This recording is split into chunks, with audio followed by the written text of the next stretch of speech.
Habemus, Papum. We have a Pope. How amazing. How wonderful. He's an American. How weird. This is something hardly anyone expected. And why? It's because the world, and especially Americans, say America already has enough exposure. America is dominant in politics, in the military, economically and socially. For America to also have a presence in the world's largest Christian denomination is just too much. In the Catholic Church's more than 2,000-year history, never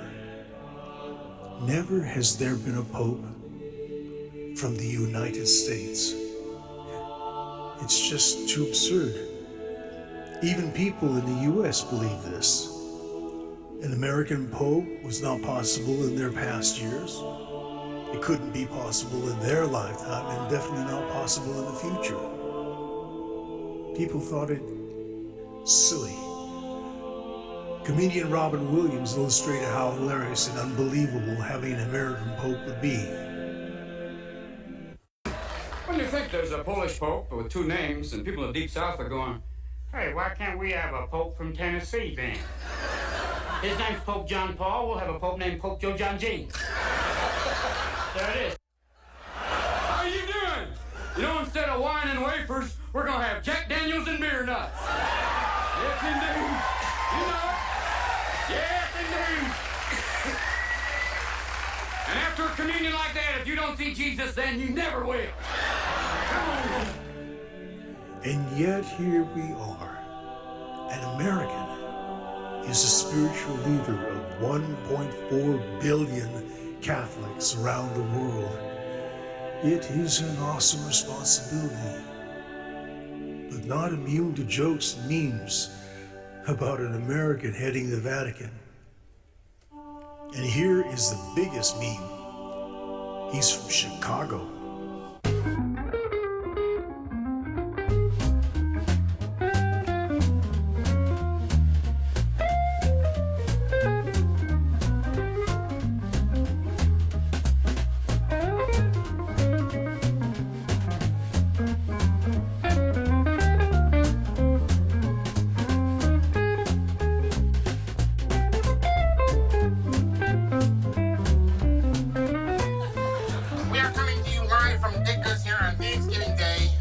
Giving thanks or taking punishment from a team that is known as Stoppers. Stoppers.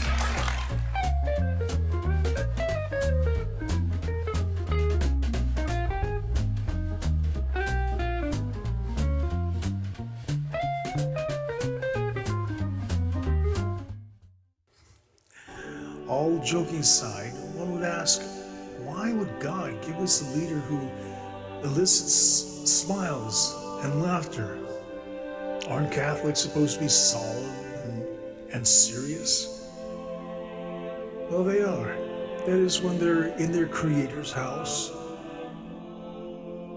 or in front of what they believe is His physical presence, the Holy Eucharist.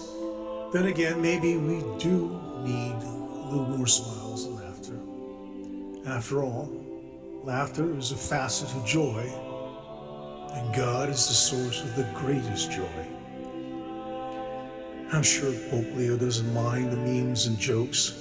His brothers attest to the fact that he has a good sense of humor. Father Hugo Gabriel Sanchez of Chiclayo, Peru, who worked with Leo, said he doesn't tell jokes, but he often laughs heartily when there's a funny anecdote. Leo laughs heartily. Yes, maybe a more jovial world is what we need. The past few years have been so angry, so hateful, and conflicting, and no one could be more delighted in all this chaos than Satan and his demons. They hate joy. They hate happiness. They hate laughter. Personally, I believe the chaos of the last century can be attributed to the reign of Satan. Over 140 years ago, Pope Leo XIII had a vision where God, being saddened by mankind's sinfulness, allowed Satan and his demons to reign. He allowed them to inflict wars, immorality, genocide, and apostasy upon the earth. Leo XIII composed the St. Michael prayer, which appealed to St. Michael the Archangel to once again battle the forces of darkness and cast them back to hell, just as he did before creation began. Perhaps the forces of darkness are nearing the end of their chaos. Leo XIII's successor, our current Pope, Leo XIV, was elected on May the 8th, 2025, the feast day honoring St. Michael's first appearance to humanity. And as far as laughter, maybe this is all part of God's grand plan. There is an interesting psalm that mentions God laughing. It is Psalm 37.